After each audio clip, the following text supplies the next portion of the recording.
یہ دنیا دارالاسباب ہے، یہاں پر کچھ کرنے کے لیے اسباب اختیار کرنے پڑتے ہیں، اور اسباب اختیار کرنا یہ ایمان کے خلاف نہیں ہے۔ بہت سے لوگ یہ کہتے ہوئے نظر آتے ہیں کہ جو ہونا ہوگا ہو جائے گا، سب کرنے والی ذات اللہ کی ہے۔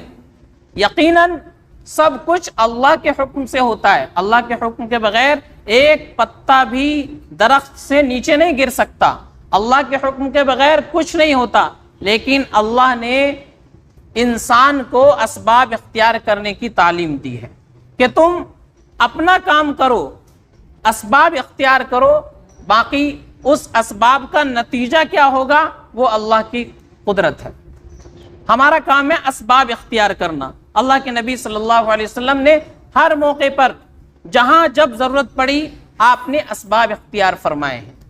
اللہ کے نبی سے بڑا کوئی ایمان والا نہیں ہو سکتا، اور اللہ کے نبی کے صحابہ سے بڑا کسی کا ایمان نہیں ہو سکتا، لیکن ہر موقع پر اللہ کے نبی نے، صحابہ کرام نے سبب اختیار کیا ہے۔ روایتوں میں ہے کہ اللہ کے نبی صلی اللہ علیہ وسلم کے صحابہ کام کیا کرتے تھے، محنت مزدوری کر کے کھاتے تھے، کماتے تھے۔ اللہ کے نبی علیہ الصلوۃ والسلام نے بھی تعلیم دی ہے کہ انسان کی اپنے ہاتھ کی کمائی سے بہتر کوئی غذا نہیں ہے۔ انسان جو محنت مزدوری کر کے اپنے ہاتھ سے کھاتا ہے، کماتا ہے، اس سے بہتر کوئی کھانا اس کے لیے نہیں ہے۔ اور روایتوں میں کہ آدمی لکڑیاں چن چن کر کے اس کو بیچے، پھر اس سے اپنی روزی روٹی کا انتظام کرے، یہ اس کے لیے اس سے بہتر ہے کہ وہ دوسروں کے سامنے ہاتھ پھیلائے۔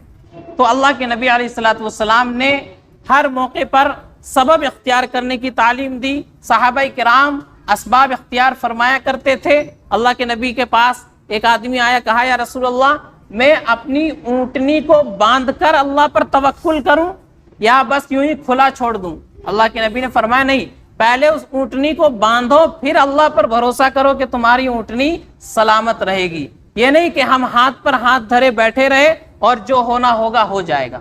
اللہ کی قدرت ہے، اللہ جو چاہے کر سکتے ہیں، بغیر اسباب کے اللہ سب کچھ کرنے پر قادر ہے، لیکن ہمیں اللہ نے اسباب اختیار کرنے کا حکم دیا ہے۔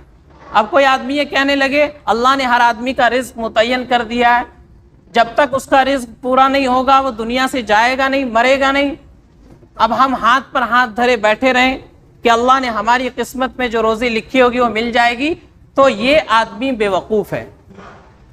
اللہ نے سبب اختیار کرنے کا حکم دیا کہ ہم اپنی کچھ حرکت کرے، ہاتھ پیر مارے، دکان کھول کر بیٹھے، محنت مزدوری کرے، اس کے بعد اللہ پر بھروسہ کرے کہ اللہ نے میرے مقدر میں جو رزق لکھ دیا ہوگا وہ مجھے مل کر کے رہے گا۔ سبب کے اندر کچھ نہیں رکھا، ہم سبب اختیار کریں، بہت سی مرتبہ بغیر سبب کے کام ہو جاتا ہے، اور بہت سی مرتبہ انسان ساری تدبیریں لگا لیتا ہے، اس کے باوجود کام نہیں ہوتا۔